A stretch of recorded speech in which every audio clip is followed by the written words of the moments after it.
안녕하세요. 사연에 빠지다의 DJ 민영입니다. 오늘 사연자님은 이제 나이도 있고 자식도 있으니 웬만하면 참고 잘 살아보려고 했는데 주변에서 영 가만두질 않는다는데요. 과연 어떤 사연인지 들어보시겠습니다.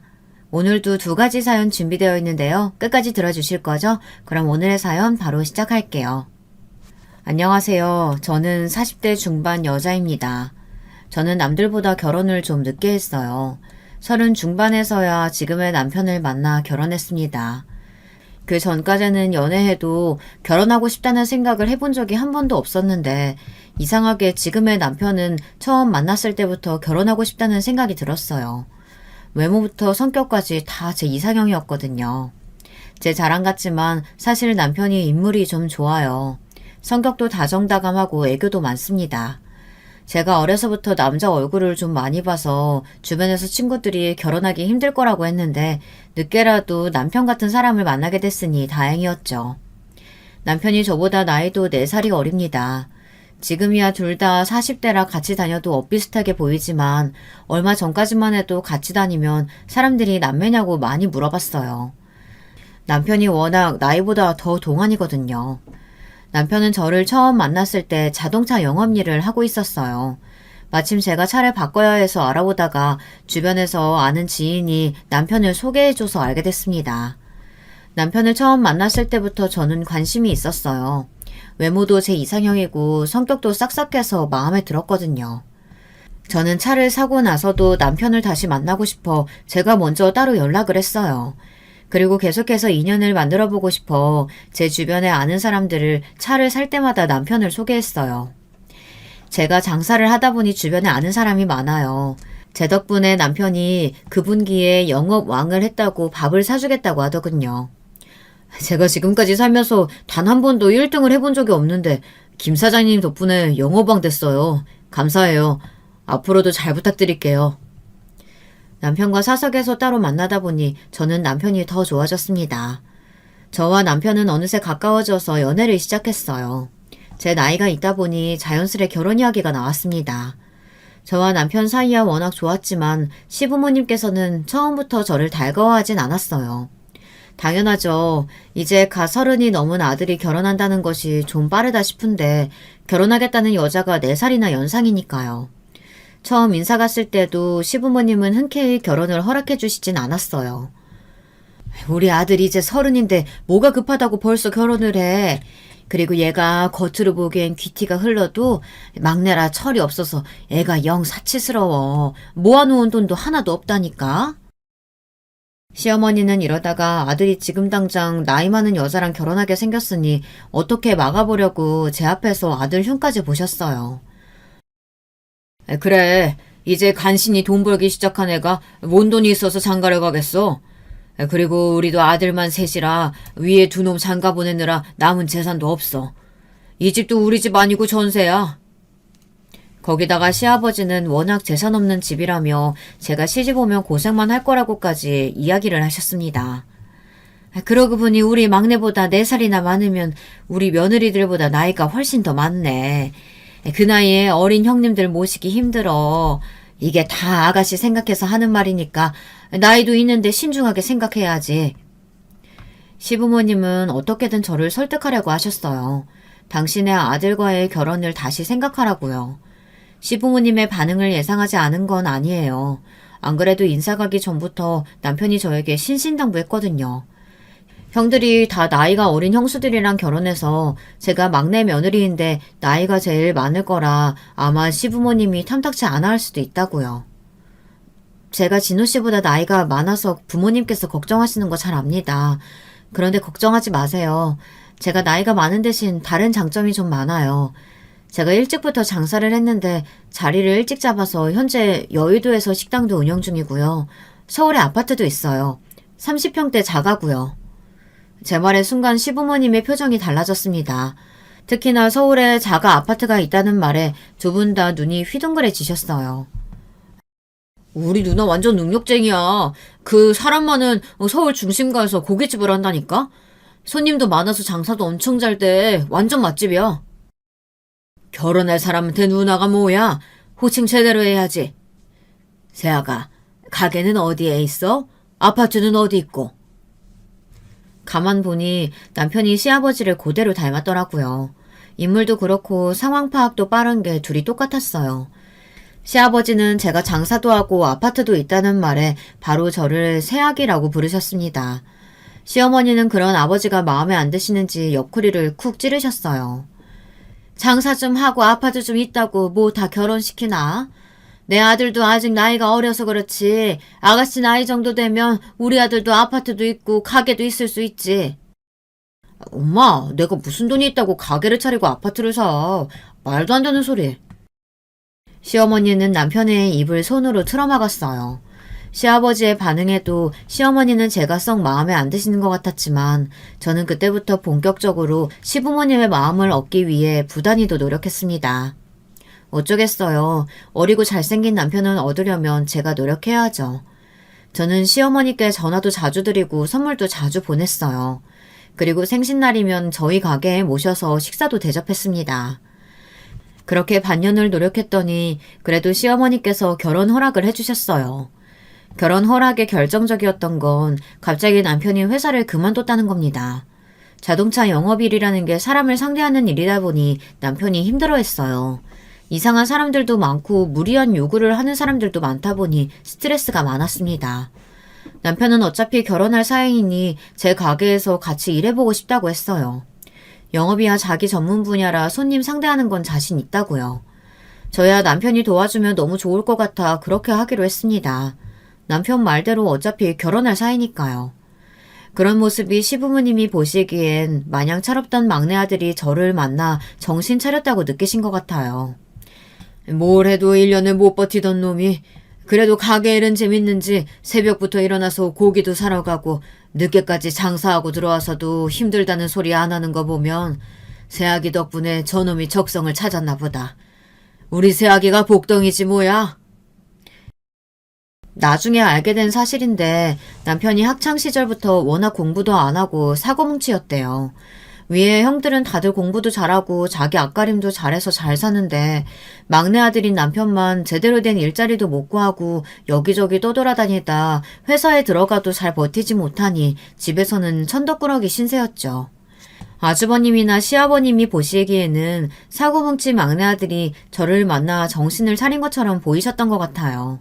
저와의 결혼을 적극적으로 밀어주셨거든요. 남편과 저는 곧바로 결혼식을 올렸습니다.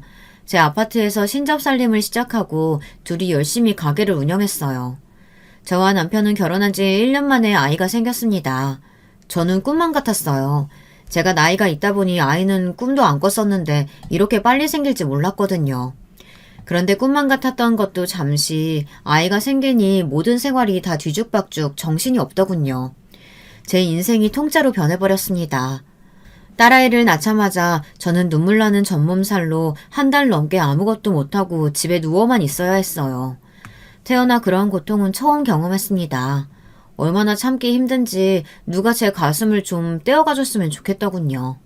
아이도 키워야 하고 가게도 나가봐야 하는데 모든 게 다 엉망이었어요. 누가 좀 도와줬으면 좋겠는데 아무도 저를 도와줄 사람이 없었습니다.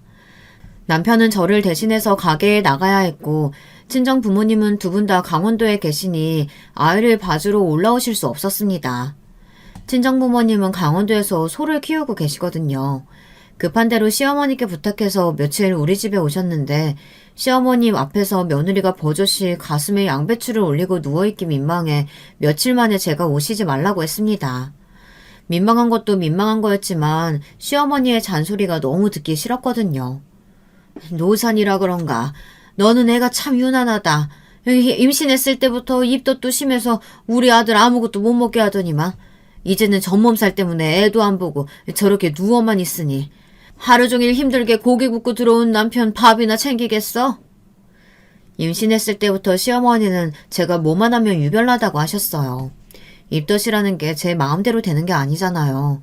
냉장고를 열기만 해도 구역질이 올라와서 한동안 남편이 집에서 밥을 못 먹었어요. 아예 식당에서 밥을 먹고 들어왔습니다. 어머님, 진호 씨는 밖에서 밥이라도 먹고 들어오죠. 저는 꼼짝도 못해서 아예 밥도 못 먹어요.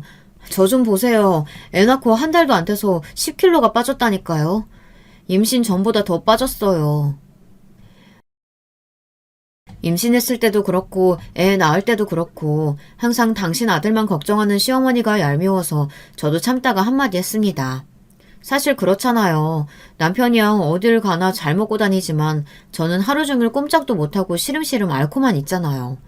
누가 봐도 제가 더 안쓰럽고 불쌍한데 자꾸만 당신 아들만 걱정하는 시어머니가 미웠습니다. 살 빠지니까 전보다 훨씬 보기 좋구만 뭘 그러니? 안 그래도 너 임신했을 때 살 너무 많이 쪄서 큰일이다 싶었어. 안 그래도 우리 아들이랑 다니면 비교되는데 양심 있으면 돼지처럼 살찌면 안 되지. 시어머니는 같은 말을 해도 참 밉게 하는 능력이 있습니다. 툭하면 제 앞에서 저랑 남편을 비교하고 제가 부족하다고 대놓고 말했어요. 갑자기 생각나는 게 애 낳을 때도 너무 짜증났습니다. 예정일보다 일주일 빨리 양수가 터져서 급하게 병원에 갔는데 병원 근처에 사시는 시어머니께서 먼저 병원에 오셨어요. 간호사가 남편분은 언제 오느냐고 아마 바로 분만에 들어갈 것 같다고 빨리 오셔야 한다고 했는데 시어머니는 그런 상황에서도 밉살맞은 소리를 했습니다. 애 낳는데 남편이 꼭 들어가야 하나? 우리 아들이 막내라 마음이 여려서 같이 들어가면 너무 충격받을 것 같은데. 새아기, 넌 나이도 있고 건강하니까 혼자 들어가도 충분히 다 할 수 있잖아. 굳이 남편한테 그런 모습 보여줘서 좋을 게 뭐가 있어? 금방이라도 애가 제 배를 뚫고 나올 것처럼 아픈 와중인데도 시어머니의 말 한마디에 저는 울컥 눈물을 쏟을 뻔했습니다. 아무리 자기 아들이 귀해도 그렇지 어떻게 지금 당장 애 낳으려고 진통하는 며느리한테 그런 소리를 할 수가 있을까요? 심지어 같은 여자인데도 저런 개념 없는 생각을 할 수 있을까 싶었습니다. 저는 시어머니를 한번 쏘아보고 간호사에게 지금 당장 남편에게 전화해달라고 소리쳤습니다. 시어머니의 말 따위는 듣고 싶지 않아서요. 그런데 그날 믿기지 않는 일이 벌어졌어요. 애는 제가 낳는데 졸도는 남편이 했습니다. 시어머니 말이 맞았어요. 남편은 마음이 여려도 너무 여렸습니다. 애를 낳으러 분만실에 들어갔는데 남편이 분만실에 같이 들어간 지 10분 만에 쓰러졌어요. 분만실에 있던 사람들이 모두 다 놀라 남편을 데리고 나갔습니다. 남편은 결국 첫 딸이 태어나는 순간을 보지 못했습니다. 그런 일이 있었으니 시어머니는 그 이후부터 저에게 더 잔소리를 했어요. 당신 말을 들어서 나쁠 게 없다는 식이었죠. 그러게 내가 굳이 애 낳는데 남편 끌고 들어갈 필요 없다고 했잖아. 안 그래도 마음 여린 우리 막내 얼마나 놀랐겠어? 행여나 둘째 가질 때는 그때는 절대 데리고 들어갈 생각 마라. 엄마, 내가 처음이라 너무 놀라서 그렇지. 둘째 때는 당연히 할 수 있어. 여보, 걱정하지 마. 내가 둘째 때는 꼭 멋지게 옆에 있어줄게. 시어머니도 시어머니지만 가끔은 철없이 해맑기만 한 남편에게 화가 날 때도 있었습니다. 사람이 절대 나쁜 건 아닌데 남편으로서 든든한 맛은 없어요. 물론 연하에다 사회 경험이 많지 않은 사람이다 보니 항상 제가 더 챙기고 알려줄 것도 많다는 거야 결혼 전부터 이미 알고 있었지만 결혼해서 같이 살다 보니 힘든 부분이 있었습니다. 한 번은 그런 적이 있었어요. 제가 아이를 낳고 가게에 나가지 못하니 남편에게 이것저것 급한 일부터 알려줬습니다. 그전에는 남편이 홀서빙이나 계산 정도 받았지만 제가 없으니 업체 주문하는 거나 돈 관리하는 것도 신경 써야 하니까요. 그런데 제가 아이를 낳은 지 일주일도 되지 않아 일이 터졌습니다.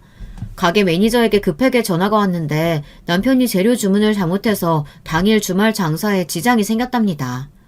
저는 놀라서 당장 남편을 바꾸라고 했어요. 그런데 매니저 말이 기가 막혔죠.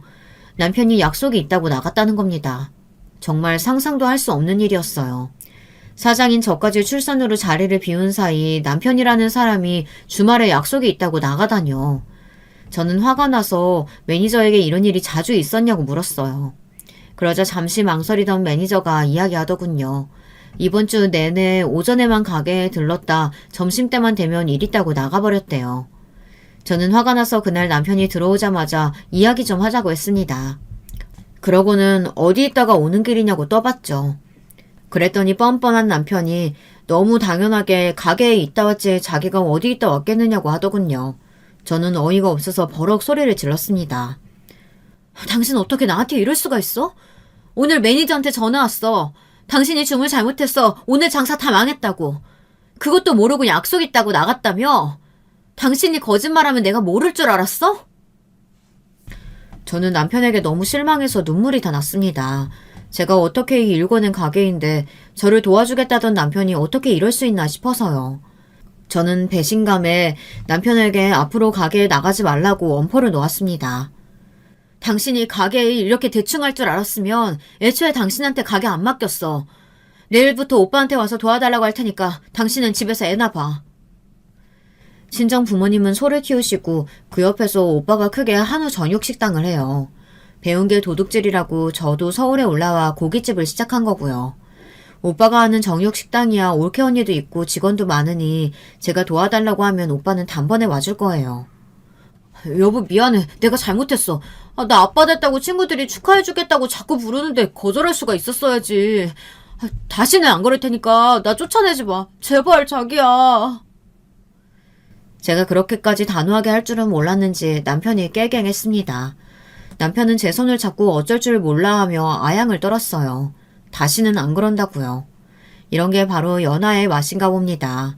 저도 문제인 게 남편이 애교만 좀 떨면 더는 화를 낼 수가 없었어요. 다시는 가게를 비워두고 나가지 않겠다는 각서를 받아두고 남편을 용서했습니다. 그 이후로 남편이 제 눈치를 보며 시어머니께 부탁해 애를 봐주러 자주 오시는데요. 저는 그게 더 불편했습니다. 오실 때마다 매일 아들 걱정만 하다 가시니 도무지 함께 있을 수가 없었어요. 저더러 남편 올 때가 되면 그렇게 퍼질러 있지 말고 옷도 좀 예쁘게 입고 화장도 좀 하라고 했습니다. 저는 기가 막혔어요. 아직 몸도 회복도 되질 않아 제대로 앉아있지도 못하는 사람한테 옷을 갖춰 입고 화장을 하라니요. 남자라는 게 다 똑같다. 나이가 많든 적든 예쁜 여자 좋아하는 건 다 똑같아. 특히나 애 하나 생기면 남자들이 딴 데 눈 돌리게 돼 있어. 거기다가 너는 우리 진호보다 4살이나 많잖아. 항상 가꾸고 노력해야지. 저도 시어머니의 말뜻을 모르는 건 아니었지만 아무리 그래도 매번 저런 소리를 들으니 저도 제 몸이 힘들 땐 너무 듣기 싫더라고요. 아내가 제일 힘들 때 딴 생각하는 놈은 이미 글러먹은 놈인데 그런 놈하고는 못 살죠. 애까지 낳았는데 이런 놈이든 저런 놈이든 참고 살아야지 어떡하니? 남자가 실수 좀 했다고 애들 아비 없는 자식으로 키우게? 가만 보면 시어머니는 참 훈수해요.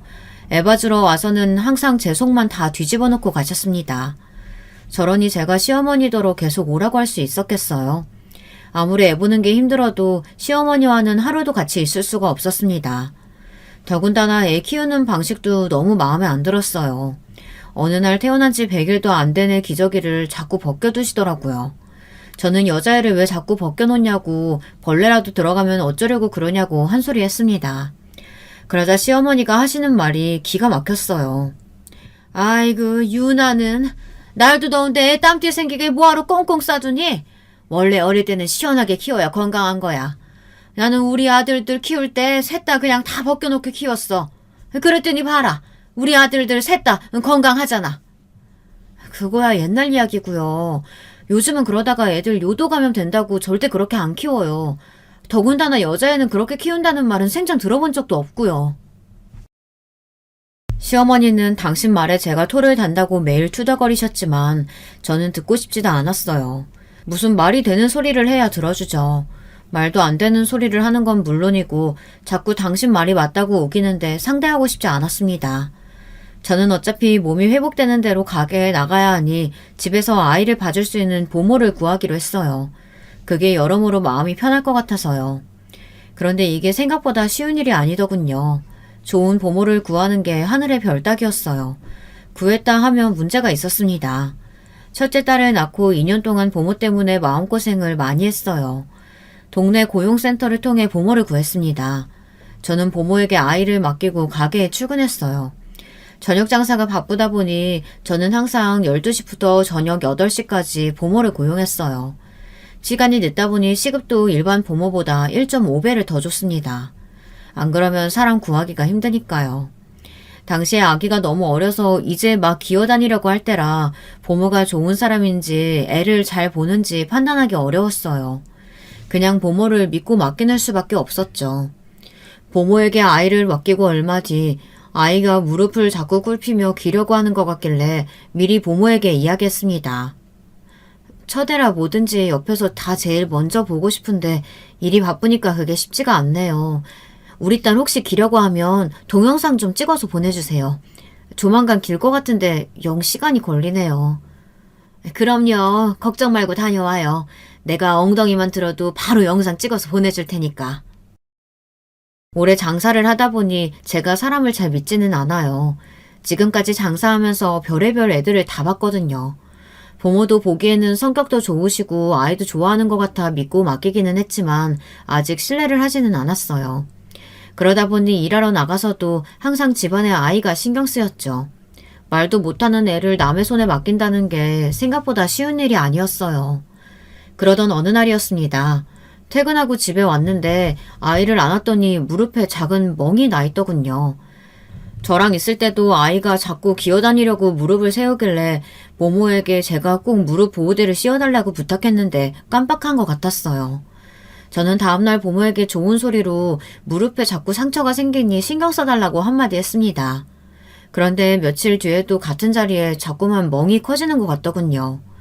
저는 아무래도 이 아줌마가 말만 잘하고 일은 대충대충 하는 사람인 것 같았어요. 퇴근하고 돌아오면 항상 기저귀도 안 갈았고 샤워시키고 머리도 잘 안 말려주시는 것 같더라고요. 사소한 것들이지만 제가 신경 써달라고 하는 부분이 잘 고쳐지지 않으니 마음에 안 들었습니다. 저는 아무래도 새로운 보모를 구해야겠다 싶어 따로 알아보고 있었어요. 그런데 며칠 뒤 믿기지 않는 일이 벌어졌습니다. 제가 하루 쉬는 날 아이를 유모차에 태워 산책하고 있었는데 경비 아저씨께서 말을 걸더라고요.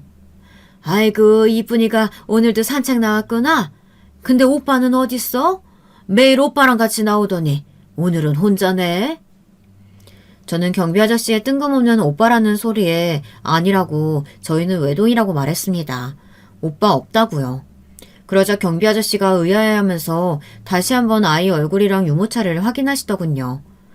아닌데 원래 할머니가 애들 봐주잖아요. 매일 어린이집 끝나는 시간이면 2살, 한 3살 된 남자애 데리고 내려와서 놀이터에서 놀 때 있고 또 저녁에는 둘 다 데리고 나올 때도 있던데. 경비 아저씨의 이야기가 워낙 상세해서 아이를 잘못 보고 이야기하는 것 같지는 않았습니다.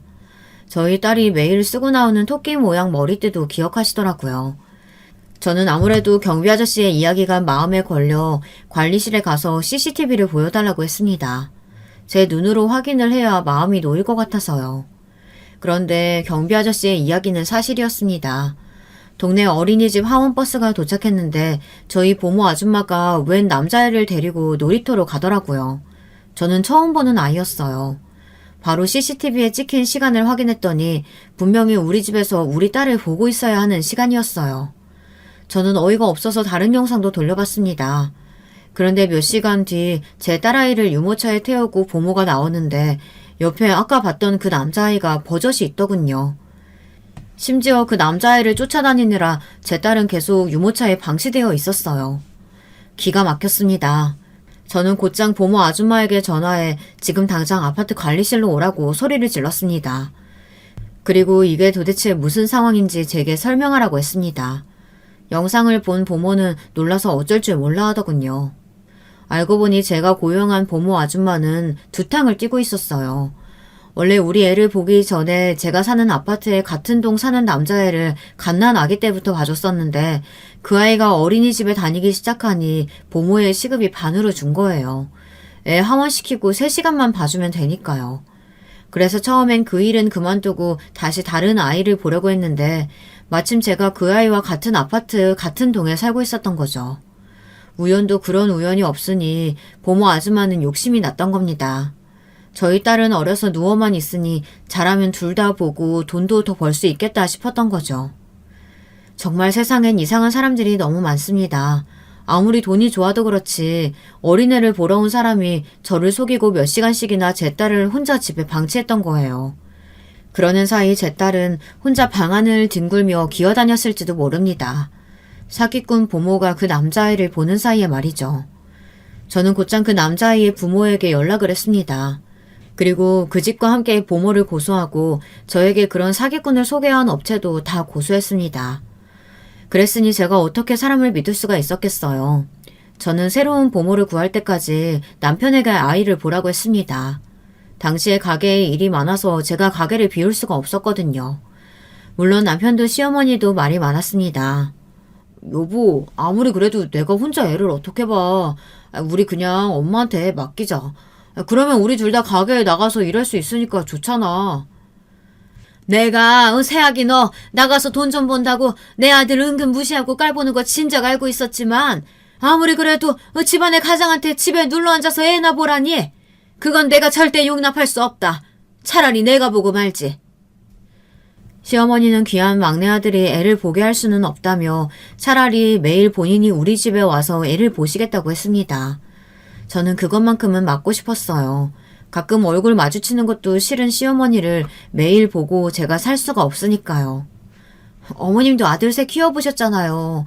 애 키우는 게 얼마나 힘들고 대단한 일인데 제가 설마 진호 씨를 무시해서 집에서 애 보라고 했겠어요? 엄청 중요한 일이니까 진호 씨한테 맡기려고 하는 거죠.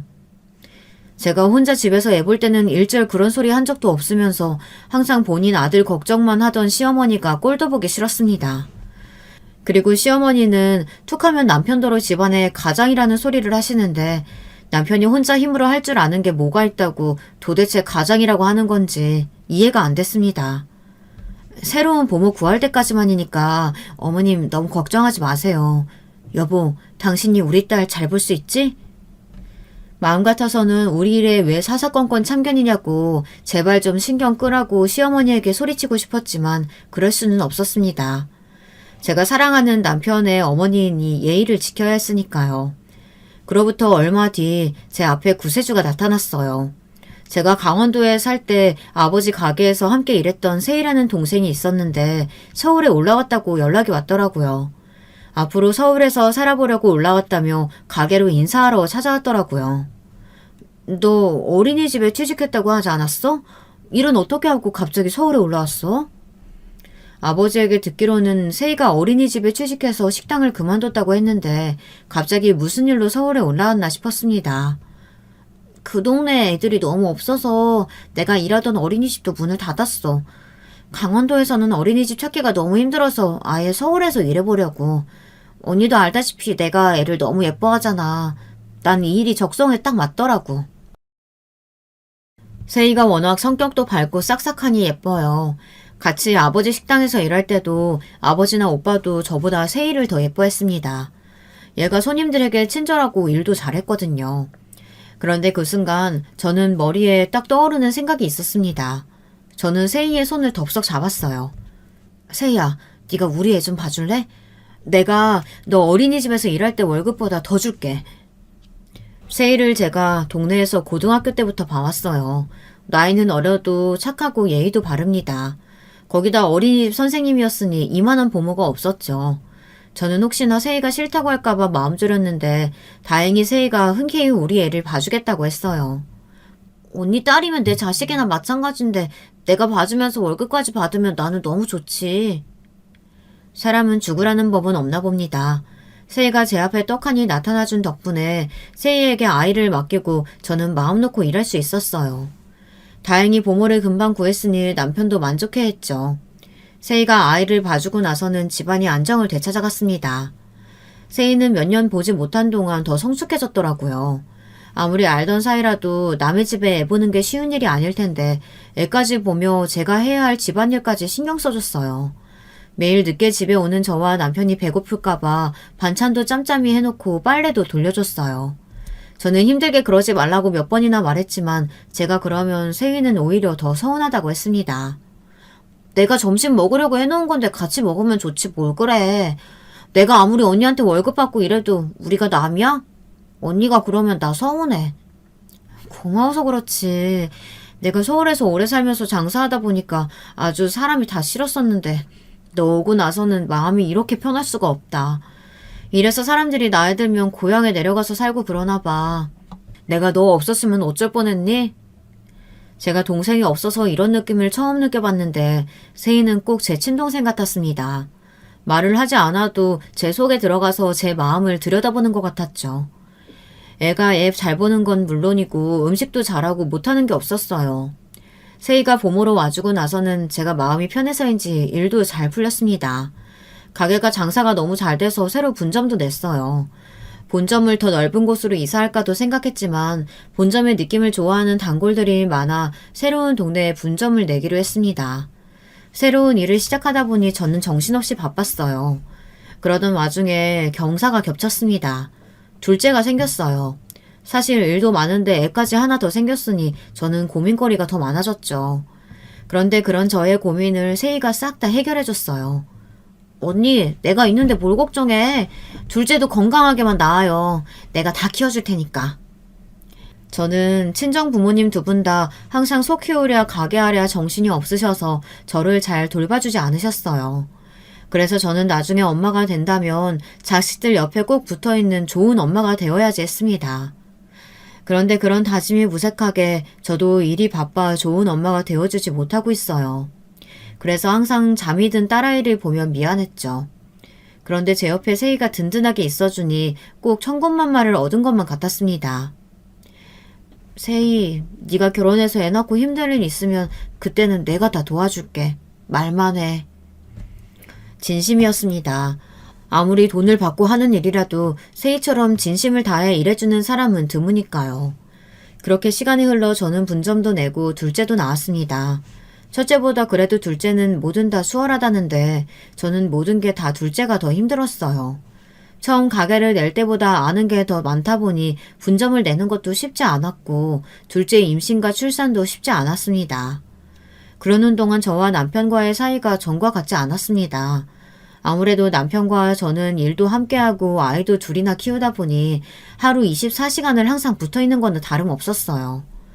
그러다 보니 언젠가부터 서로에게 소홀해지고 만나면 싸우기만 했습니다. 남편은 원래도 자유로운 사람이에요. 친구도 많고 모임도 많습니다. 이제 돈도 좀 벌었으니 여기저기 다니면서 돈도 쓰고 사람도 만나고 다녀야 하는데 제가 그런 걸 못하게 하니 부딪힐 일이 많았어요. 지금이 몇 시야?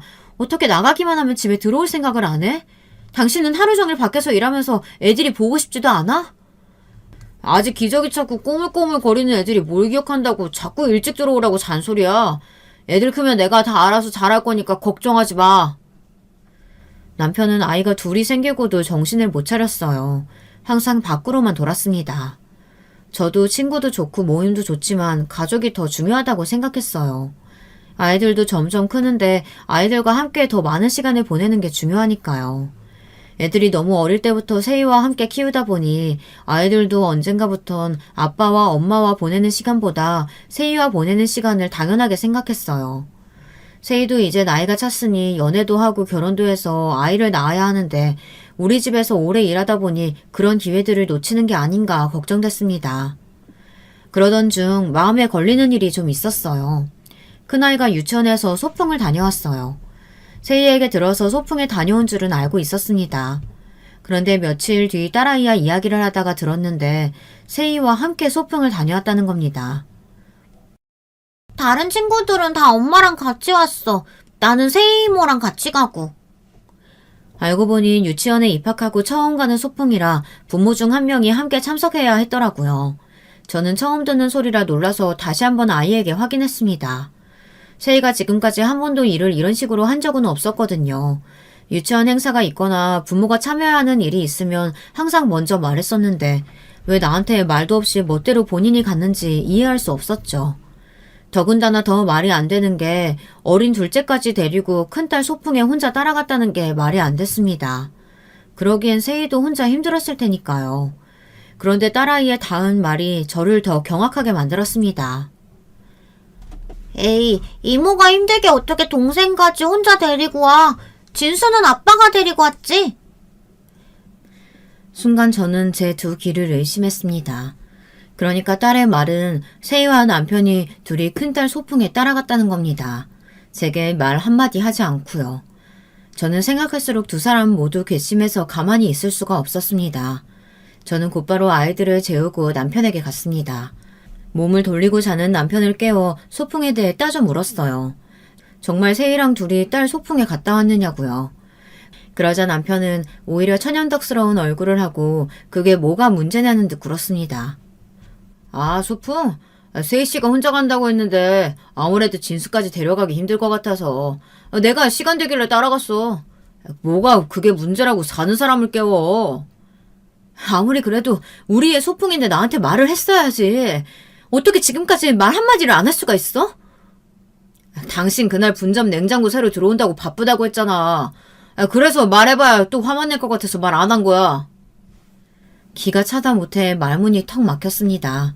남편은 정말이지 살면 살수록 상식이라는 게 없는 사람인 것 같아요. 옛날에는 그런 철없고 구김살 없는 모습이 귀여워 보였는데 시간이 지날수록 답답하고 화가 났습니다. 왜 저렇게 사람이 나이가 들어도 변하는 게 없을까 싶어서요. 남편은 어차피 애 봐주는 보모인데 소풍에 같이 좀 간 게 뭐가 대수냐고 했습니다.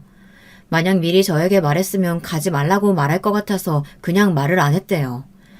그러면서 하는 말이 저랑도 주말이면 자기한테 말 안 하고 세희랑 같이 쇼핑도 가고 끼즈 카페에도 가지 않느냐고 말도 안 되는 핑계를 갖다 붙였습니다. 그거랑 이거랑 같아? 유치원 선생님들이나 다른 엄마들이 뭐라고 생각하겠어. 세상에 어떤 애 아빠가 보모랑 소풍이를 같이 와. 당신은 그게 문제야. 남의 시선을 너무 신경 써. 언제는 세희씨 보모 아니고 친이모라더니 이럴 때는 또 보모야? 어이구 위선 쩐다 쩔어. 남편은 둘째가 생기고 나서부터 자꾸만 제 앞에서 빈정거렸어요. 그전에는 제 눈치를 보는 신용이라도 하더니 요즘 들어서는 제가 분점 때문에 바빠 본인이 본점을 맡아서 일 좀 했다고 아주 기고만장해졌습니다. 아무리 당신보다 내가 나이는 어려도 나도 이제 40 넘었어. 애들도 점점 크는데 자꾸 나 무시하지 마. 소풍에 가든 말든 내가 알아서 하니까. 아무래도 뭔가 이상했습니다. 남편이야 원래 철없는 사람이 그렇다 치지만 세희까지 왜 그렇게 한 건지 이해가 되질 않았죠. 저는 다음날 집에 온 세희에게 소풍에 대해 어떻게 된 일인지 물었습니다. 왜 저에게 부모 동반이라고 말하지 않았는지요. 제 말에 세희는 놀란 토끼눈이 됐어요. 그러더니 미안했습니다. 언니, 사실은 내가 부모 동반이라고 언니한테 말한다는 걸 깜빡한 거 있지. 그래서 그냥 내가 금방 갔다 오면 되겠지 해서 가려고 했는데 마침 형부가 그날따라 오전에 잠깐 집에 왔더라고. 내가 김밥 싸고 있으니까 웬 김밥이냐고 물어서 소풍 간다고 말했는데 형부가 마침 시간 된다고 같이 가자고 해서 같이 가게 된 거야. 언니한테 내가 미리 말했어야 했는데 미안해 언니. 세희는 상황이 뭔가 꼬여서 그랬다며 차근차근 설명했습니다. 저는 세희를 잘 알아요. 얘가 일부러 저를 곤란하게 하려고 그런 일을 할 애는 아니라는 걸 알고 있습니다. 무슨 말인지 알았어. 안 봐도 뻔하지. 그이가 정신없이 같이 가자고 했겠지. 워낙 대책 없는 사람이야. 그래도 다음부터는 꼭 중간에라도 나한테 미리 말해줘. 애한테 듣는데 좀 당황스럽더라. 세희는 다시는 이런 일이 없을 거라고 했습니다. 하지만 며칠이 지나도 제 마음이 이상하게 풀리지 않았어요. 여자의 촉이란 참 이상합니다. 조금 더 일찍 눈치챘으면 좋았으련만 꼭 결정적인 순간이 되어서야 알아차리고 말아요. 저는 너무 늦게 알아버리고 말았습니다. 제가 또 사람을 믿어버리고 말았어요. 하필이면 제가 세상에서 가장 믿었던 두 사람에게 철저하게 속았습니다. 소풍 사건 이후 저는 자꾸 이상한 느낌이 들었습니다. 집안에 어느 것도 변한 것이 없는데 이상하게 뭔가 변하고 있다는 느낌이 들었죠. 아무래도 이상해서 세희에게 이것저것들을 물어봤지만 전혀 달라진 건 없다고 하더군요. 하지만 제가 보기엔 분명 이상한 것들이 있었어요. 그러던 어느 날 드디어 우리 집에 뭐가 이상한지 발견했습니다. 베란다에 있는 건조대에 남편 속옷이 항상 걸려 있었습니다. 낮이고 밤이고 꼭 걸려 있었어요.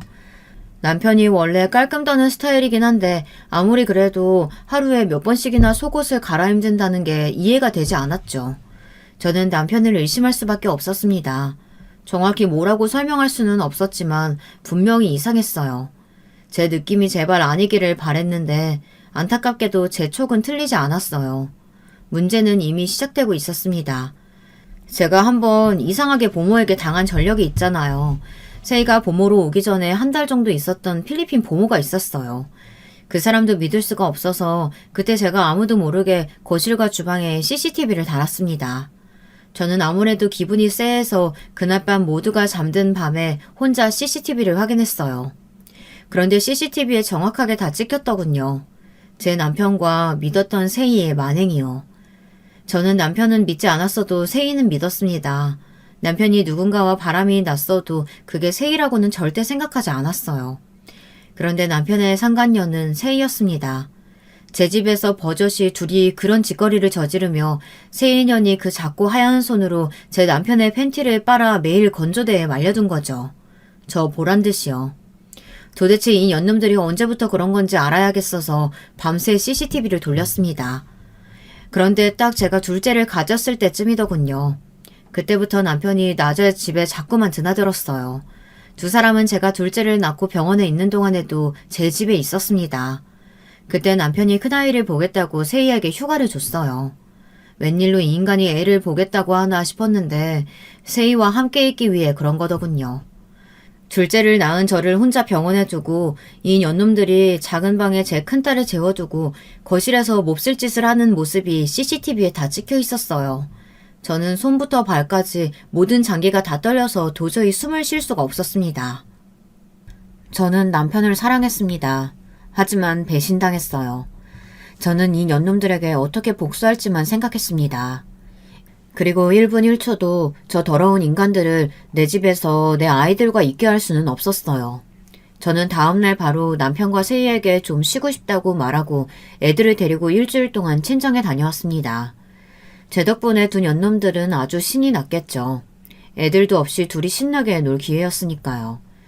저는 그로부터 딱 일주일 남편과 세희년에게 사람을 붙였어요. 그리고 불륜 증거를 싹 다 모았습니다.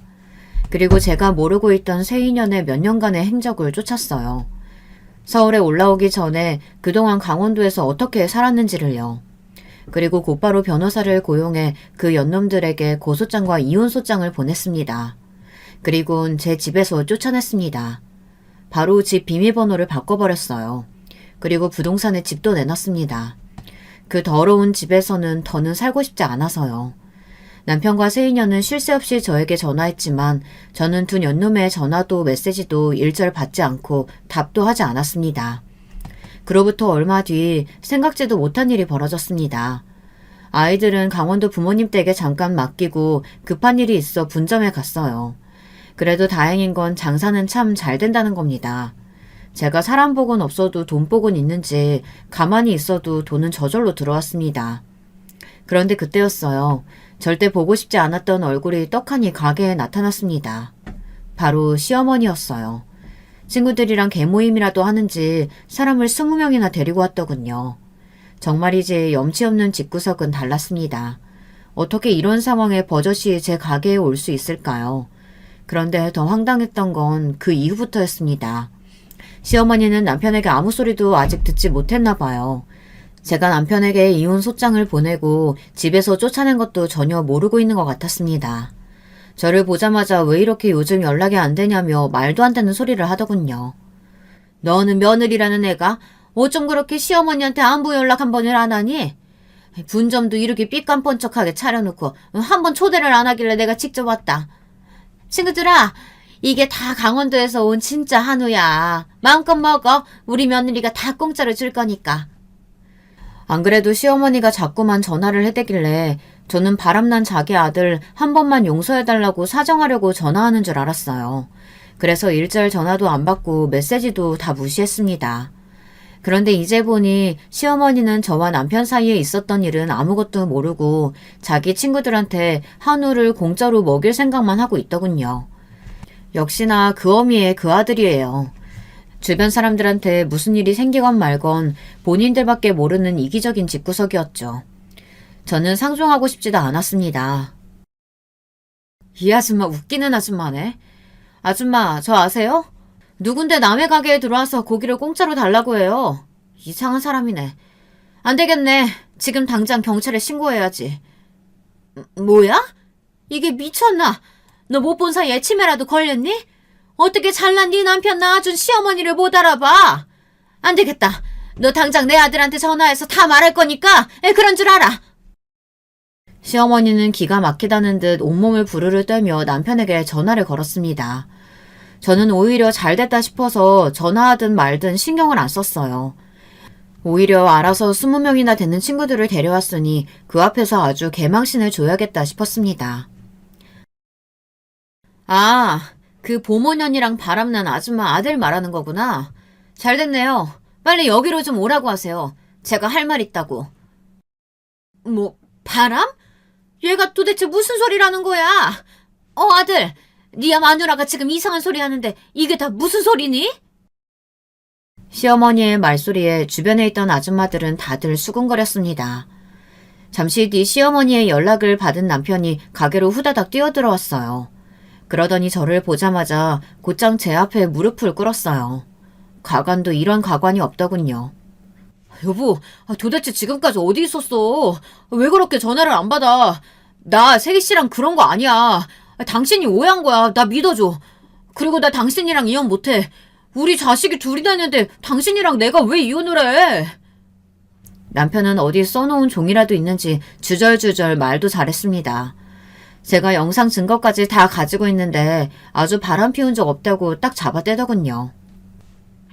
여보, 잘했어. 판사님 앞에 가서도 딱 그렇게만 연기해. 그래야 내가 당신한테 양육비도 받고 위자료도 받지. 아, 그리고 이건 선물. 내가 얼마 전에 강원도 갔다 왔는데 당신한테 줄 선물을 찾았지 뭐야. 남편은 제 말이 무슨 말인지 모르겠다는 듯 어리둥절해서는 제가 준 봉투를 받았습니다. 그리고 봉투 안에 든 내용을 보고 놀라 입이 쩍 벌어졌어요. 봉투 안에 든 건 바로 세인연의 상간녀 소송 기록이었습니다. 그건 저와의 소송 기록이 아니었어요. 알고 보니 세인연이 강원도에서 서울로 갑자기 올라온 게 일하던 어린이집이 망해서 그런 게 아니더라고요. 어린이집에 다니던 아이 아빠랑 바람이 나서 그 집을 아주 품비박산 내고 쫓겨 올라온 거였어요.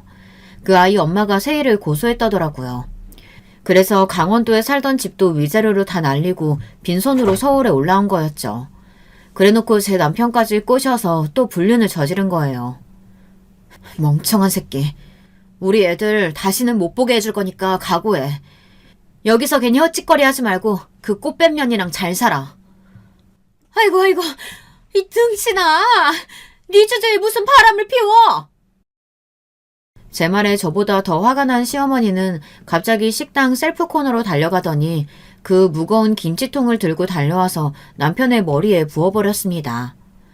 주변에 있던 개모임 아줌마들은 이 상황이 기가 막히면서도 너무 웃긴지 다들 배를 잡고 웃었습니다.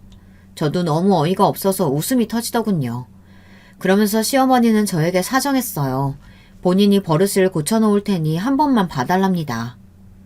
아줌마, 남의 식당에서 이게 무슨 행패예요? 지금 이거 다 당장 치워요. 치우는 김에 저 쓰레기도 같이 치우고요. 그랬습니다. 저는 그렇게 남편과 헤어졌어요.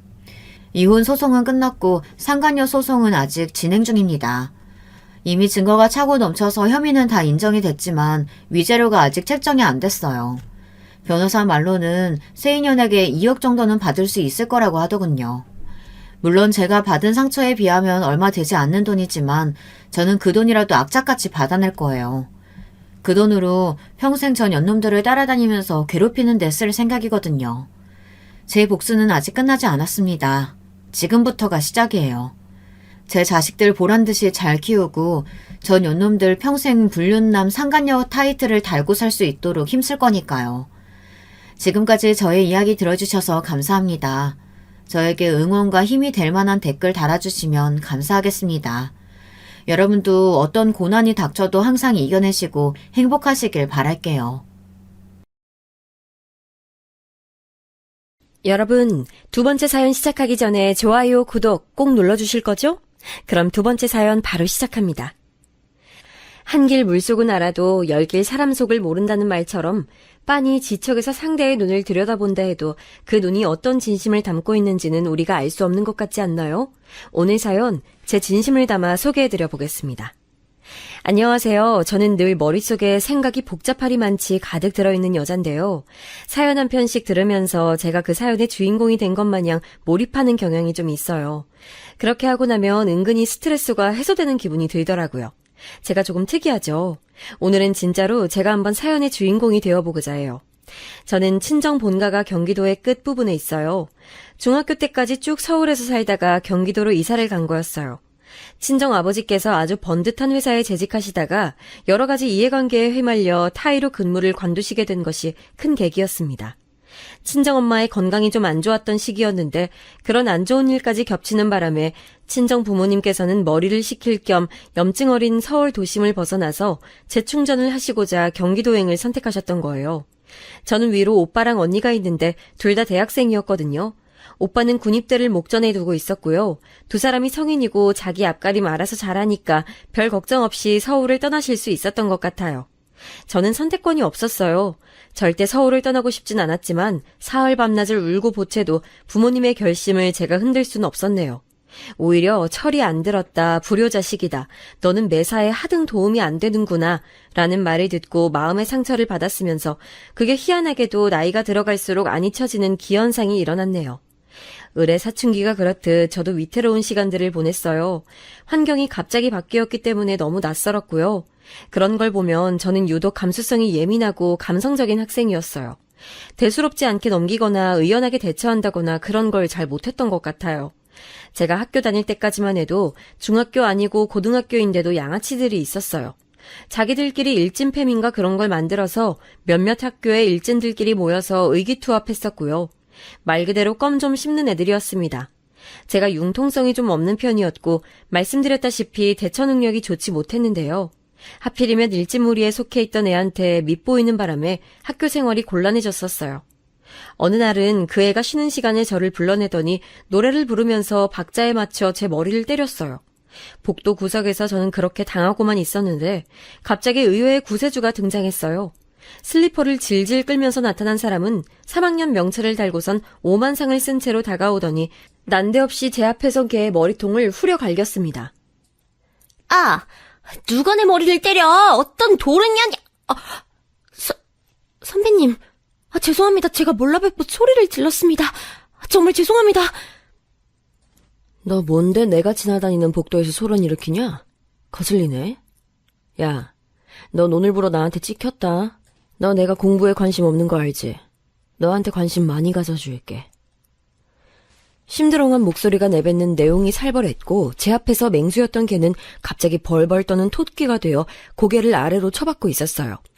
저는 그 3학년이 누군지 알 수 있었죠. 제가 다녔던 그 여고에서 당시에 가장 유명 인사였기에 저같이 조용히 학교 생활을 하고자 하는 애도 그 3학년을 알고 있던 거예요.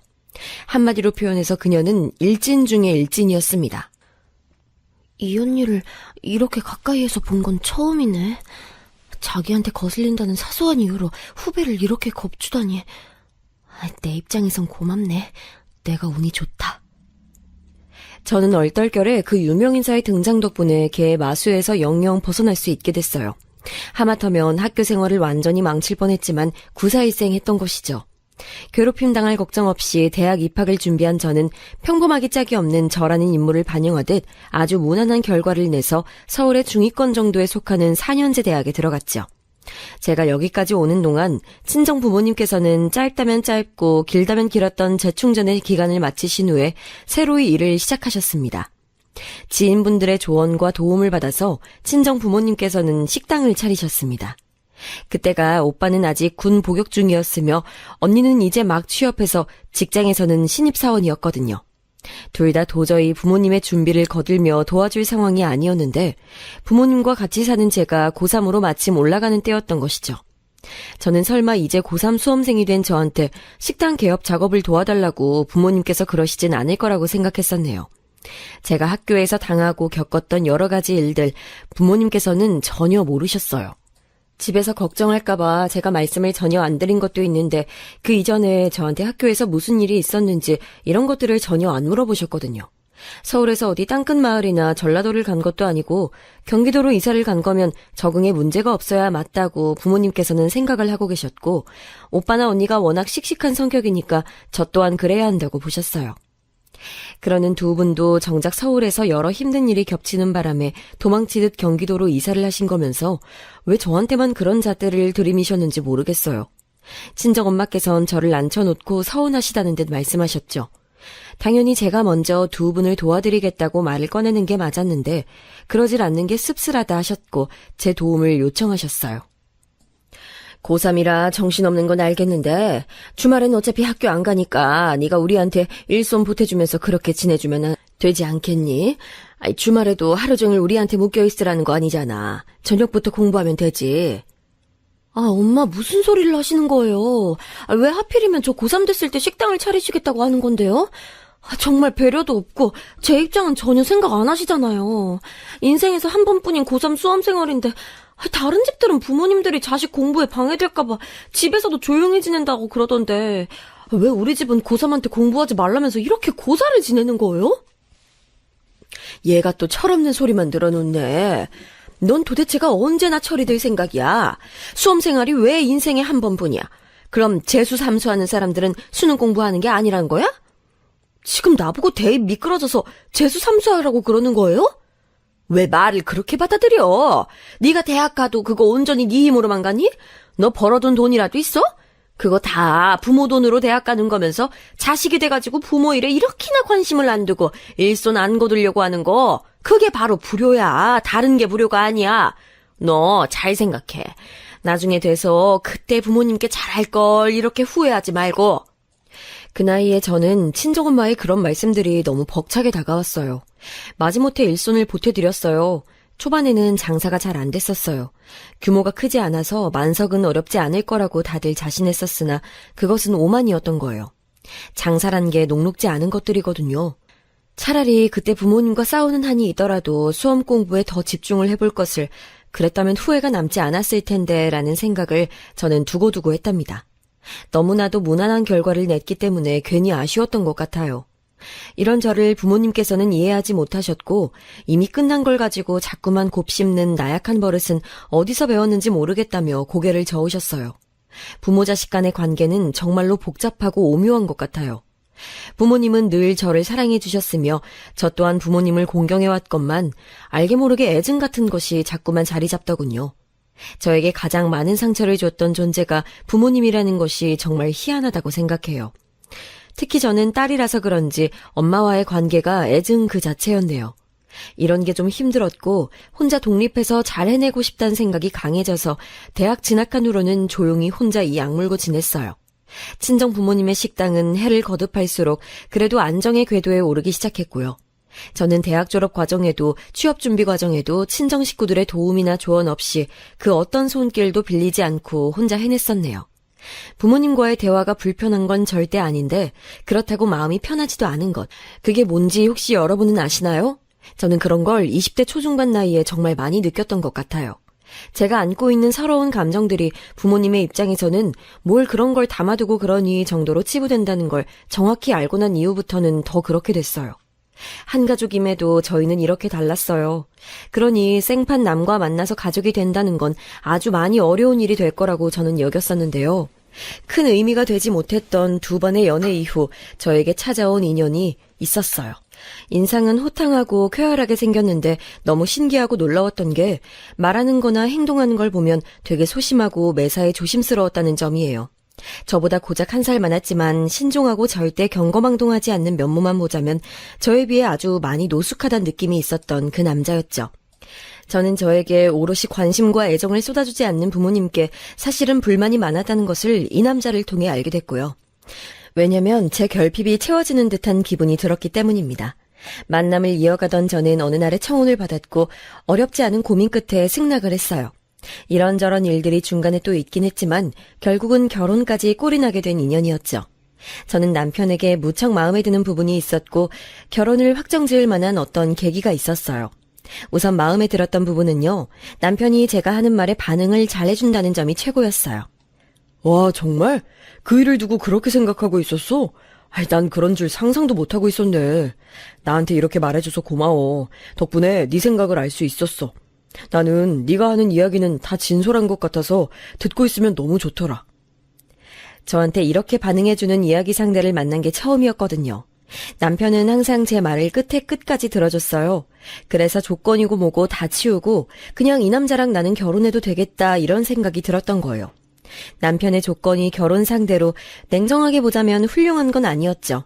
일단 직장에서 받는 연봉 수준은 나쁘지 않았는데 안정적인 일자리가 아니라는 점이 크게 걸리는 거였고요. 시아버지께서 편찮으셨기에 그만큼 물질적인 것이며 신경 써야 하는 게 존재했고, 시어머니께서는 소위 아들 유세를 부리시는 분이었고요.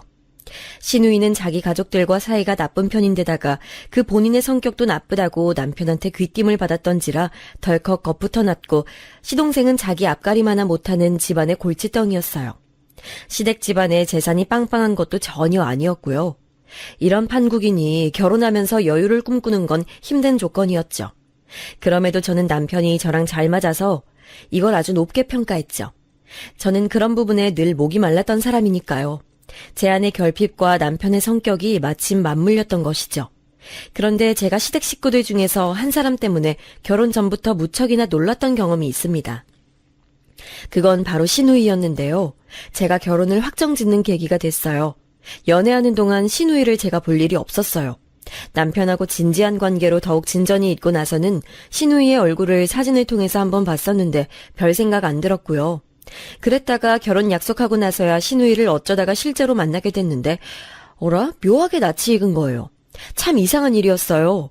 시댁이 있는 동네에서 제가 살아본 것도 아니고 여러모로 과거에 접점이 없었어야 맞는 거거든요. 근데 시누이의 이름을 제가 작게 소리내어서 발음해본 순간에 벼락 같은 깨달음이 왔어요. 설마 나 고등학교 때 지역 일대에서 알아주던 일진 짱이었던 그 언니? 이건 말도 안 되는 일이라고 생각했어요. 그 무서웠던 인물을 훗날 제가 이런 식으로 다시 만나게 될 줄은 상상도 못했던 거죠. 시누이는 남편의 누나이자 첫째예요. 옛날부터 시부모님이랑 무진장 싸우고 자랐다고 합니다. 어렸을 때는 시어머니께서 하도 딸 아들을 차별해대고 아들들에게만 어와둥둥 싸고 돌면서 딸한테는 구박은 기본이고 온갖 집안일을 시키시니까 그런 것 때문에 분노가 쌓였던 거예요. 머리가 좀 크면서부터 시어머니께 대들기 시작했던 거죠. 그런 걸 보면 시누이는 타고난 기질이 약하거나 순하진 않은 것 같네요. 시댁이 갑자기 사정이 너무 어려워져서 힘든 시기가 찾아오자 시부모님께서는 장녀부터 쳐내셨죠. 시누이는 중1 막바지에 갑자기 하루아침에 자기 외삼촌 댁으로 가서 살게 된 거예요. 당연히 전학 절차도 밟아야 했고 감수성 예민했던 때에 자기 의사와는 전혀 상관없이 그런 게 모두 결정나서 진행돼 버리니까 시누이의 내면에는 반항심이 무럭무럭 자랐습니다. 그 이후로는 제가 아는 대로 어마어마하게 유명세를 떨치는 일진으로 성장해버렸죠. 성인이 된 시누이한테 시부모님이 그러셨대요. 다니는데 돈도 거의 안 되는 전문대에 진학했으니 딱히 돈 쓸 일은 없을 테니까 남는 시간에 무조건 일해서 돈 벌라고요. 그리고 그 돈 당신들 용돈으로 달라고요. 시누이가 대체 자기가 왜 그래야 하냐고 물었더니 낳아주고 키워준 값을 받는 건 당연하다면서 시부모님께선 당당하게 답하셨다고 하더군요. 시누이는 화가 났고 인연을 끊자느니 말자느니 하면서 난리도 아니었다고 합니다. 시부모님께서 아들들, 특히 막내 아들에게는 일체의 희생도 강요하지 않으셨으니 시누이의 분통이 터질만 했다고 봐요. 들어보니까 시어머니께서는 당신부터가 자라오신 환경이 힘들었더군요. 가족의 사랑을 거의 못 받고 크셨대요. 특히나 남자 형제들 사이에서 시어머니는 미혼오리 새끼 같은 존재였으며 온갖 집안일을 도맡아 하셨고 식모나 다름없이 굴려졌다고 합니다. 오로지 딸이라는 이유 하나만으로 감당해야 하는 희생들이 너무나 많았습니다. 아들, 딸 차별하는 그 가정 환경 때문에 시어머니께선 엄청난 피해를 입으셨던 건데요. 그런데 참 희한한 것이 바로 그런 문제 때문에 죽도록 고생하고 괴로워하셨음에도 불구하고 당신께서 결혼하여 자식들을 낳으신 이후로 옛날에 당하셨던 것을 똑같이 답습하려 구셨다는 사실이에요. 감히 딸 주제에 아들들의 위에 서면 안 될 일이라며 시누이를 쥐잡듯이 잡으셨고요. 만약 시어머니께서 당신의 힘들었던 과거 경험을 토대로 시누이에게 잘해주셨다면 시댁의 풍경은 완전히 달라졌을 거라고 저는 수차례 생각했어요. 하지만 부모가 오히려 자기를 막아섰으니 시누이는 집에 애정을 느끼지 못하고 자꾸만 이탈하는 현상이 벌어졌고 그 동생들은 위에서 누가 딱 잡아주는 역할이 없으니 자유분방하게 멋대로 커버린 것이죠. 차라리 남편의 경우는 나았어요. 막내가 워낙 천방지축에다가 고집이 세니까 남편이 양보하고 살다 보니 배려의 미덕이라도 갖추게 됐는데요. 집안의 막내인 시동생은 가히 왕자님 대우를 받으며 자라난 모양이더라고요. 하도 어화동동 내 새끼 소리만 듣고 살아서 그런지 학창시절에도 교우 문제가 잦았다네요. 당근과 채찍이 골고루 섞어야 이상적인 교육이라고 하던데 시동생은 채찍은 한 번도 보지 못한 채 내내 당근만 보면서 자랐기에 사회성이 부족했나 봐요. 대학 입시까지 완전히 망쳤고요. 재수 생활을 했는데 이것도 실패해서 지방에 전혀 안 유명한 대학에 진학을 했죠. 거기서도 적응 못해서 휴학을 했고 계속 집에서만 지냈대요. 외출도 안 했고 만날 친구가 없으니까 아무하고도 연락을 안 했다고 합니다. 그러다가 결국은 그 대학마저 복학을 하지 못하고 자퇴로 끝을 내버렸죠. 이때 시누이가 시동생 문제로 시댁에다가 엄청 욕을 했대요. 애가 완전히 사람 구실 못하는 바보 아니냐고 막말을 퍼부었다는데요. 놀랍게도 시아버지께서 웬일로 시누이 말이 맞다며 편을 드신 겁니다. 그러자 시어머니께선 노발대발하시며 시동생을 싸고 도셨고 시댁이 시아버지 시누이 한편, 시어머니 시누이 한편이 된 구도로 거의 대립을 하는 것처럼 분위기가 흘러갔다네요. 그럼 그때 오빠는 누구 편 들고 있었어? 맞는 지적을 날린 누나 편? 아니면 더 친한 남동생 편? 나는 누구의 편도 아니었지. 내 스타일이 그렇잖아. 나는 그런 거에서 어느 한쪽 편을 못 들어. 누나한테는 동생 욕하면서 기분 맞춰주고 동생한테는 누나 욕하면서 속 달래주고 그렇게 한참 지냈었다. 당시에 남편은 어쩌고 있었냐고 하니까 중간에서 적절하고 현명하게 대처를 했다네요. 다른 시각에서 보자면 살짝 박쥐 같기도 하고 그런데 남편 성향 자체가 정말로 그랬어요. 사람이 늘 이도저도 아닙니다.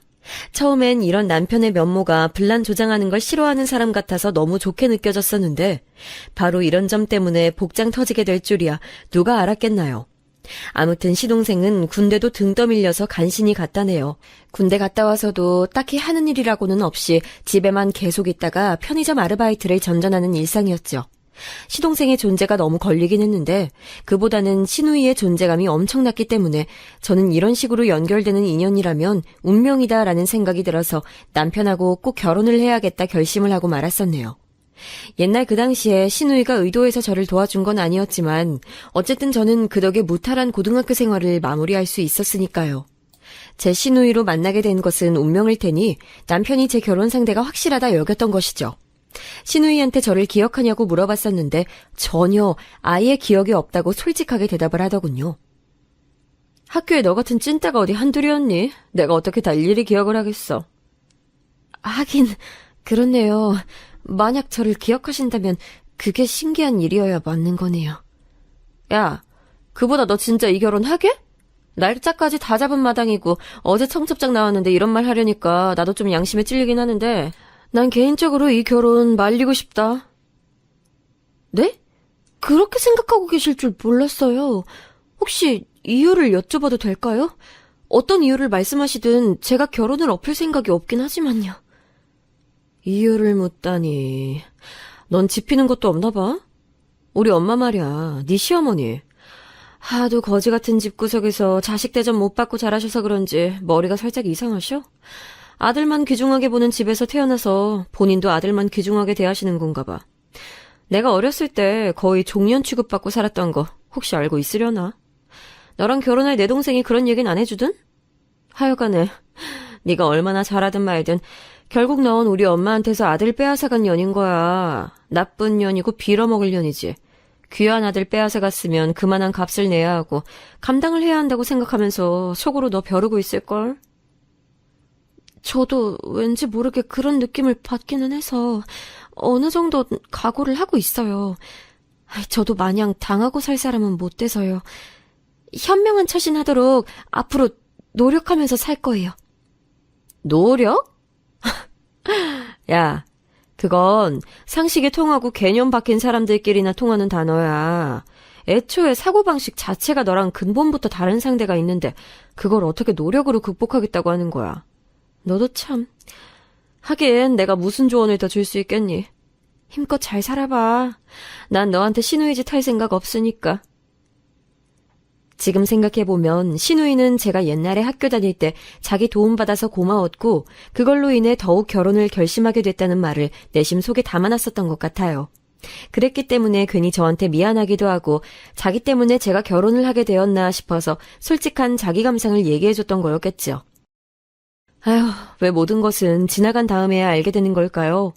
제 딴에는 정말 운명이라고 생각해서 남편과 결혼을 했고 친정 식구들이라는 울타리를 완전히 벗어나 저만의 새로운 보금자리를 마련했다는 생각이 들어서 마음이 아주 뿌듯하게 부풀어 있었어요. 결혼 전에 이런저런 일이 있었다고 제가 말씀드렸었죠? 사실은 친정의 반대가 무척 심했어요. 친정 식구들 모두가 그 집안 왠지 별로다라고 입을 모았어요. 제가 고집을 안 꺾었더니 부모님께서는 저한테 그렇게 결혼이 하고 싶거든 최소한 반년 이상 더 만나보고 그때 가서 다시 얘기하자고 했었죠.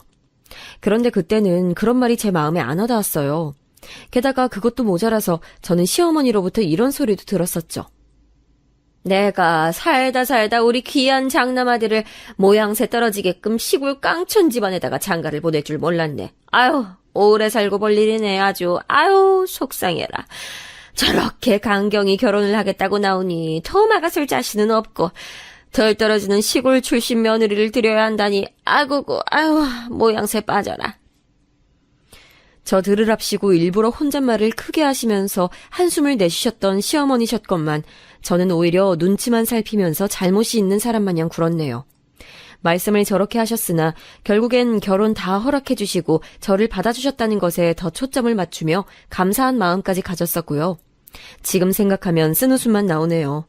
저와 감성이 맞지 않는 친정 식구들보다 오히려 시댁 쪽이 나을 수 있겠다는 얄팍한 계산도 솔직하게는 조금 있었던 것 같아요. 아무래도 제가 며느리다 보니까 시어머니를 초장부터 상대하기는 부담스러워서 편찮으신 시아버지께 먼저 다가갔었죠. 남편이 부자관계가 살짝 어색한 편이기도 해서요. 아버지와 아들 둘이서 함께 있으면 딱히 오가는 대화도 없고 멋쩍게 TV를 보거나 휴대폰을 들여다보는 실정이었는데요. 제가 시아버지께 먼저 다가가면서 말도 붙이고 살갑게 굴었더니 남편이 엄청나게 좋아하는 겁니다. 나는 중학교 이후로는 아버지께 이런저런 가벼운 사담을 붙여본 적이 한 번도 없는 것 같아. 그런데 네가 아버지께 하는 걸 보니까 내 마음이 다 벅차오르네.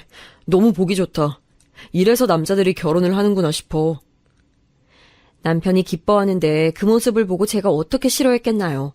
그 반응에 더욱 시아버지께 열심히 대해드렸죠. 그런데 워낙 건강 상태가 오락가락 하시다 보니까 아파보신 분들은 아시겠지만 몸이 아프면 대체로 성격이 예민해지잖아요.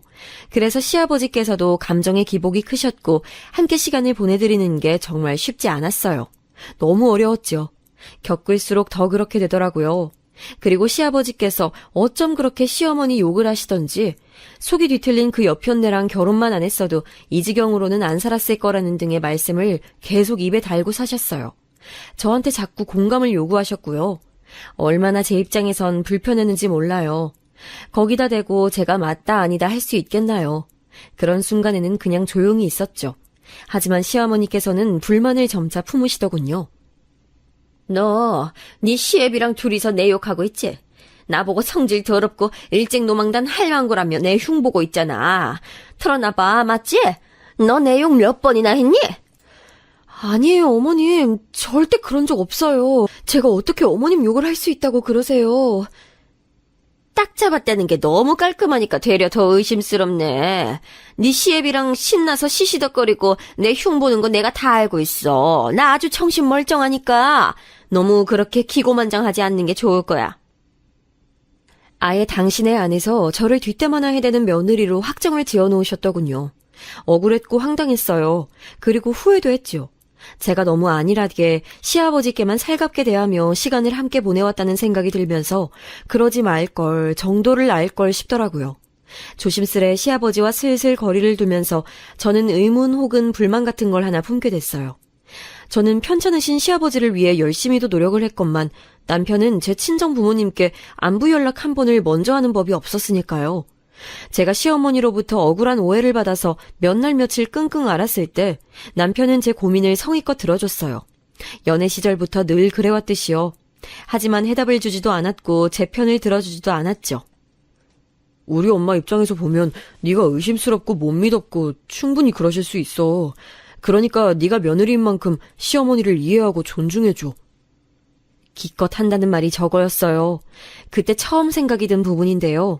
남편은 좋게 말하면 중립적인 사람이었고 나쁘게 보자면 이도저도 아닌 사람이었다는 거예요. 그래도 거기까지는 이해하겠는데 제가 몇 번 일러줬음에도 저희 부모님께 아직도 연락을 먼저 안 하는 게 거슬리더라고요. 내가 꼭 말을 하고 사정에 사정을 해야지만 우리 부모님 신경 써주는 거야? 어버이날에 어떻게 할지 계획 세우면서도 오빠 지금 우리 부모님 얘기는 계속 쏙 빼놓고 있는 거 알고 있어? 아, 내가 또 그랬구나. 미안해. 내 문제점 짚어줘서 고마워. 역시 너가 세심하다.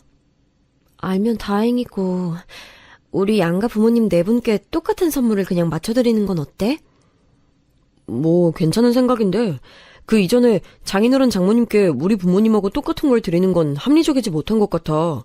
왜냐하면 장인어른하고 장모님은 얼마 전에 가게 양도하셔서 그걸로 돈재미 좀 보셨잖아. 우리 부모님은 그런 거고 뭐고 아무것도 없고. 그러니까 우리 부모님께 더 좋은 걸 해드리는 게 맞다고 생각해. 엄마 건강 문제 때문에 식당도 못 하시고 넘기게 된 거 오빠도 알잖아. 그런데 무슨 말을 그렇게 해. 가게 넘겨서 돈 벌었다고?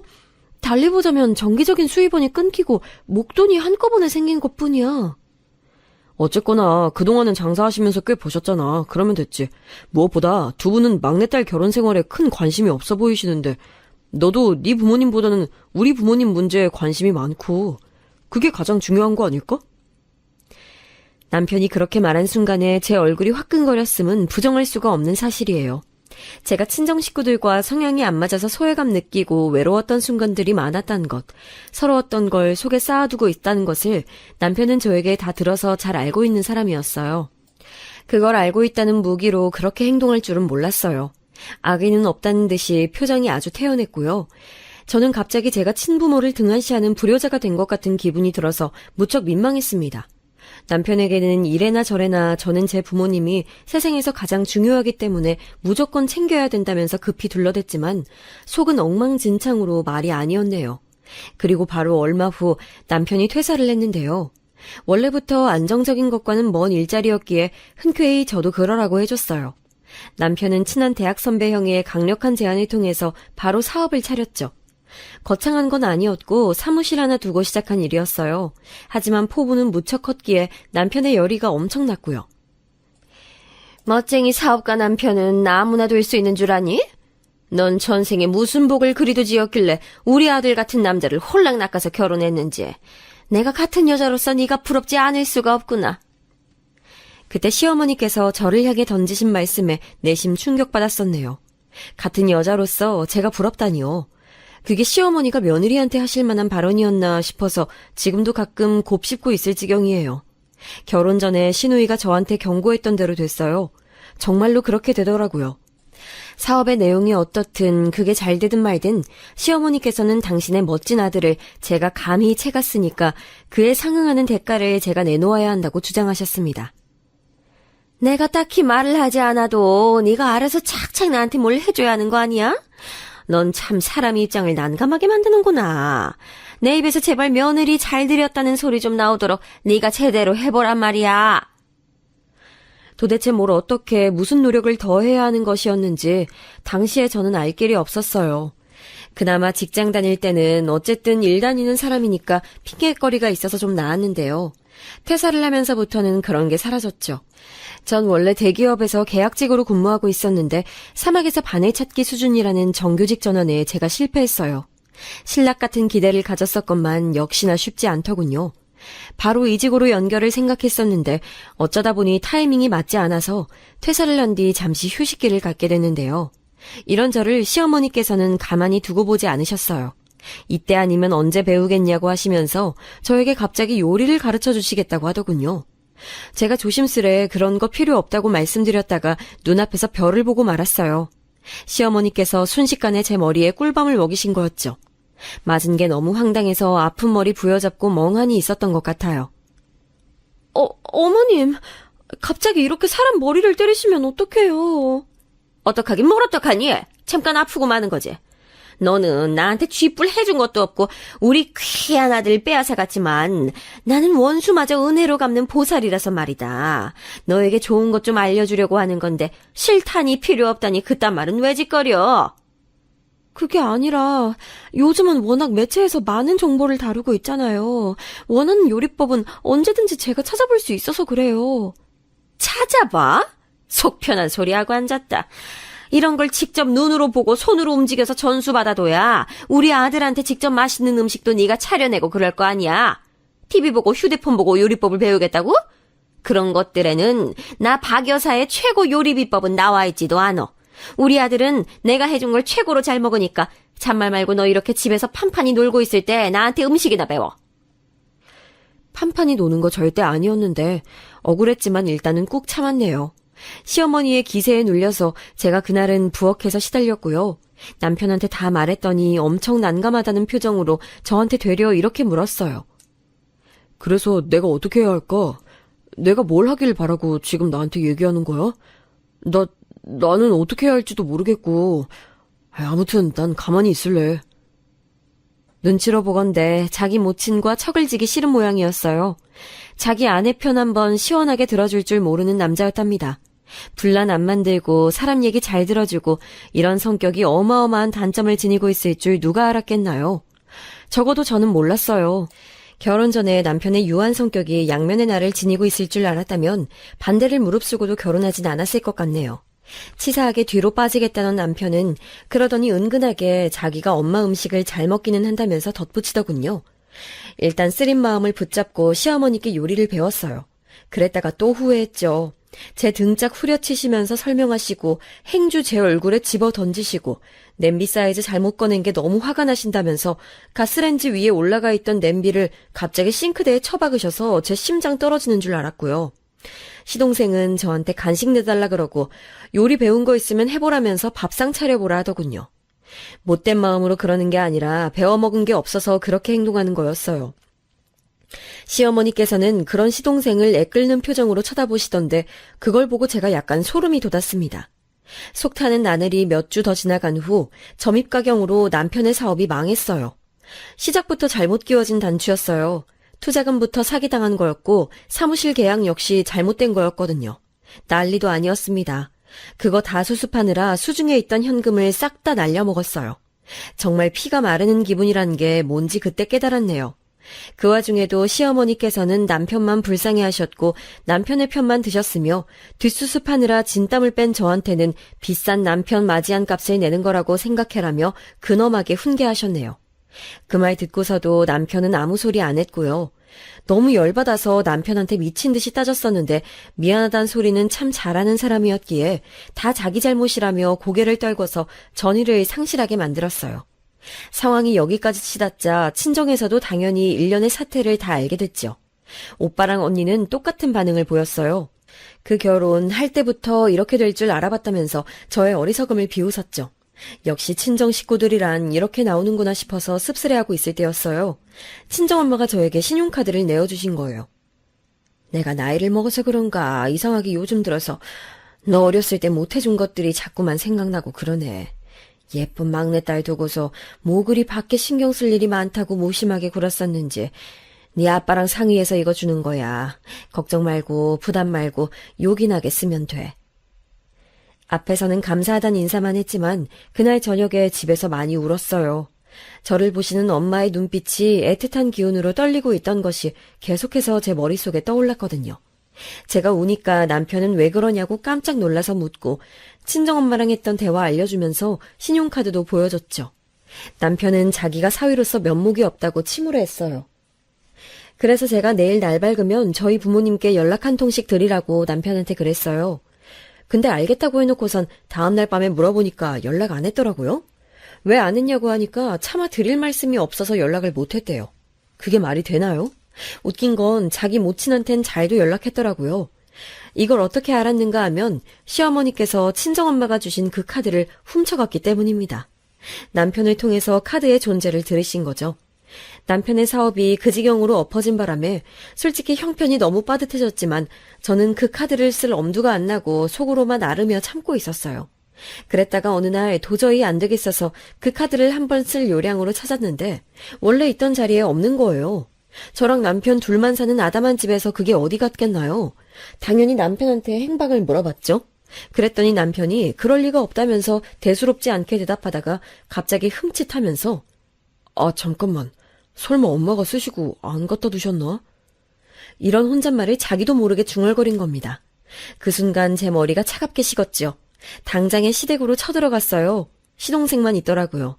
제가 안방 서랍장 같은 데를 뒤지니까 시동생이 어리둥절한 표정으로 저를 보면서 혹시 신용카드 찾느냐고 하는 거예요. 저는 맞다고 그랬죠. 시동생은 거실 TV장 위에 카드가 있음을 알려줬어요. 제가 그 카드를 손에 쥐고서는 안도의 한숨을 내쉬고 있는데 시동생이 헤헤 웃으면서 이렇게 말했습니다. 형수님 덕분에 우리 엄마 멋진 가방 생겼네요. 그런 거 들어보시는 게 꿈이라고 엄마가 하도 그러시는 거 듣고도 전 사드릴 능력이 안 되니까 마음이 아팠는데 참 다행이에요. 가방이요? 무슨 가방이요? 혹시 그거 지금 여기 있어요? 시동생은 해맑게 안방 안에 옷장을 열어서 그 안에 들어있던 가방을 저에게 보여줬어요. 그건 그냥 가방이 아니라 루이비통 명품이었어요. 제 표정이 굳어졌고 마침 시어머니께서 귀가하셨습니다. 안방에 들어오시다가 깜짝 놀라시곤 곧바로 가방부터 품에 안으시더군요. 어머님, 사실인가요? 제 친정엄마가 저 쓰라고 주신 그 신용카드 멋대로 훔쳐가셔서 그 가방을 구매하신 거예요? 그거 루이비통이잖아요. 어머님께서 그건 갑자기 왜 사신 건데요? 갑자기라니, 난 늘 이런 거 갖고 싶었어. 형편이고 여력이 안 되니까 사치를 못 부렸을 뿐이지. 세상 천지에 이런 거 안 갖고 싶은 여자도 있다니? 나이가 들어도 여자는 여자야. 누가 어머님이 여자 아니라고 제가 그런 적이라도 있나요? 왜 훔친 카드로 그런 사치를 하셨냐고 저는 그거 여쭙는 거예요. 훔친 카드? 너 말 한번 재수없게 안 해? 빌려 쓴 카드라고 하면 어디가 덧나니? 빌려준 사람이 아무도 없는데 그건 어불성설이었지요. 제가 차오르는 분노로 주먹을 꽉 쥐는 사이 시어머니께서는 눈을 부라리시며 저를 죽일 듯이 노려보셨어요. 귀한 사위를 얻어놓고도 입 싹 씻어버리는 사돈께 내가 직접 값을 받아낸 것뿐이야. 이거 왜 이래? 염치도 없는 집안 같으니 네가 열 올릴 게 어딨다고 이러니? 네가 하도 되바라져서 하지도 못하는 효도 이런 식으로 했다고 생각하면 너한테도 이득 아닌가? 시어미한테 멋지게 효도 한번 했다고 생각해. 염치도 없는 집안이요? 어떻게 이 상황에서 그런 식으로 말씀하실 생각이 드실 수가 있어요? 저요, 자랑은 아니지만 남한테 진심으로 화를 안 내보고 살아본 사람이에요. 폭발할 감정이라면 제가 끌어안고 터져버리는 게 낫다고 믿는 답답한 사람이 바로 저라서요. 그런데 어머님께서는 정말 대단하시네요. 이런 저로 하여금 너무 화가 나서 머리가 돌아버릴 것 같은 기분을 느끼게 하시다니요. 전부 다 모든 것들이 징그럽게 느껴졌어요. 이런 사람들을 한 가족으로 두고 늘 팔이 안으로 굽는 남편이 머릿속에 떠오르면서 제 안에 애정이 남아있지 않다는 것을 실감했습니다. 답답이로 살아온 네가 바본 거지. 갑자기 그런 얘기는 왜 하니? 어디 감히 시어미 앞에서 이딴 금방진 행동을 보여? 수치를 모르시는군요. 민망해하지도 않으시고 신용이나 사과도 안 하시네요. 이 미친 것이 내가 왜 그래야 돼? 나는 명품 들만한 가치와 자격이 넘치는 입장이야. 걸맞는 걸 받아낸 것뿐인데 왜 내가 사과를 해? 사과를 해야 하는 건 진작에 제때 효도 못한 너겠지? 아, 끝까지 이러시겠다. 네, 잘 알겠습니다. 그 잘난 아들놈이랑 이혼할게요. 사업 거하게 말아먹고도 귀하단 소리 듣는 그 무능력한 놈이랑 갈라서겠다고요. 이혼하고 남남돼서 어디 시시비비 명백하게 가려봅시다. 콩밥 쳐드실 준비나 하고 계세요. 그제서야 시어머니와 시동생의 얼굴에 경악이 떠오르더군요. 저 같은 소심이 답답이는 이혼이라는 말을 입에 올릴 줄 모른다고 생각했던 모양이죠. 저는 친정엄마의 카드를 손에 꼭 쥔 채로 시댁을 나섰어요. 뒤에서 시어머니께서 소리 지르시는 거랑 시동생이 저를 부르는 목소리가 들렸는데 다 무시했고요. 남편한테 먼저 얘기를 할까 하다가 마음을 바꿔서 친정 부모님을 먼저 뵀네요. 그러길 잘했던 것 같아요. 신용카드를 사용한 게 제가 아니라 시어머니였다는 것, 명품 가방을 구매하셨다는 것까지 들으시곤 친정엄마가 우셨어요. 내 새끼, 엄마가 미안해. 내 새끼 불쌍해서 어떡해. 이렇게 말씀하시면서 말이에요. 그 순간 갑자기 말로는 형용할 수 없는 감정이 속에서 휘몰아쳤고 저는 끝끝내 오열하고 말았습니다. 속에 든 답답함이 다 가실 만큼 커다란 울음이었네요. 친정아버지께선 간신히 화를 누르시는 낯으로 당장 이혼하라 하셨고요. 남편 앞에서 이혼을 선언할 때 제 기분을 묘사하자면 후련함 그 자체였던 것 같습니다. 남편은 저에게 무릎을 꿇고 빌었어요. 끝내 눈물을 보이면서 말이죠. 하지만 제 마음을 흔들 순 없었어요. 우리 엄마가 자식을 너무 사랑하셔서 그래. 그게 다 자식 사랑하는 마음에 그러신 거야. 질질 짜면서 이런 얘기나 하는데 제가 어떻게 남편을 봐줄 마음이 들었겠나요.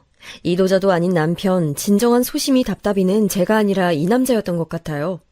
시아버지께서는 이 망할 여편네가 이럴 줄 알았다면서 그 틈을 타서 시어머니 욕을 엄청나게 하셨고요. 화가 잔뜩 나신 채로 시어머니께서 직접 찾아오셨는데 역시나 사과는커녕 저한테 이간질에 능한 여우라면서 비난을 퍼부으셨어요. 되려 저에게 사과를 요구하시더라고요. 그런데 그때 마침 저를 찾아왔던 시누이가 상황을 보더니 크게 웃으면서 이렇게 말했어요. 엄마, 명품도 급이 맞아야 되는 거야. 엄마가 들면 시장 바닥에서 산 짝퉁 가방인 줄 알아. 아무도 백화점에서 사온 거라고 생각 안 해. 정신 좀 차려. 노망 났어? 시누이가 비웃으며 그러자 시어머니께서 얼굴이 새빨갛게 되시더니 아무 말씀도 못 하셨고요. 시누이는 갑자기 구석에서 찌그러져 있던 남편을 보면서 이런 발언을 날리기도 했어요. 이혼 소송으로 너의 구질구질한 민낯을 다 드러내는 것보다 깔끔하게 이혼 도장 찍는 게 낫지 않을까? 그러는 편이 네가 재혼하는 것에도 유리할 거란다, 이 어리석은 동생아. 남편의 얼굴은 사색이 되었죠. 저는 여유롭게 웃으면서 시어머니를 쫓아냈고 눈물을 매달고 호소하는 남편의 엉덩이도 걷어차서 함께 쫓아냈어요. 왜 나한테 눈물쇼를 하는 거야? 네 엄마한테 가서 질질 짜고 우리 귀한 아들 소리나 실컷 들어. 속이 다 시원했죠. 저는 시누이랑 차 한잔 마시면서 대화를 나눴는데요. 솔직히 저는 시누이가 저한테 자기 말대로 되지 않았냐면서 으스댈 거라고 생각했는데 아니었어요. 그래서 고맙더라고요.